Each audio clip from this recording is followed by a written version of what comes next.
C banana നല്ലതാണ്. പക്ഷേ banana നല്ലതെന്ന് പറഞ്ഞ് എൻ്റെ ഒരുപാട് കൂട്ടുകാർ കിലോ കണക്കിനൊക്കെ വാങ്ങി കഴിക്കുന്നതാണ്. സോ നല്ലതാണ്, പക്ഷെ നിങ്ങളൊരു കാര്യം കൂടെ മനസ്സിലാക്കിയിരിക്കുക.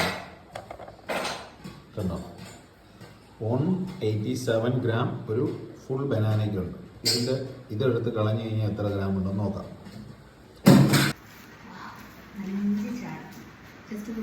കഴിച്ചു കഴിഞ്ഞു.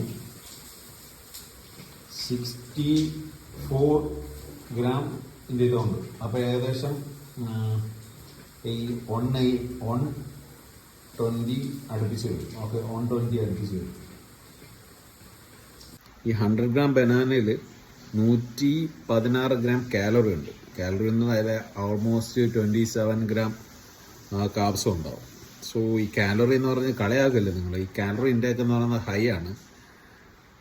ഹൈ ആയി കഴിഞ്ഞ് കഴിഞ്ഞാൽ പല പ്രശ്നങ്ങളും നമുക്കുണ്ടാകും. നമുക്ക് ആവശ്യമില്ലാത്ത കാലറി നമ്മൾ ഡെയിലി ഇൻടേക്ക് ചെയ്യേണ്ട ആവശ്യമില്ല. നിങ്ങൾ മനസ്സിലാക്കി കഴിക്കാൻ ശ്രമിക്കുക. ഓക്കെ, അതിന് ഏത് ഫുഡായാലും ഏത് ഫുഡ് ഇൻടേക്ക് ചെയ്യുമ്പോഴും അതിൻ്റെ കാലറി മനസ്സിലാക്കി കഴിക്കുന്നതാണ് ഏറ്റവും നല്ലത്.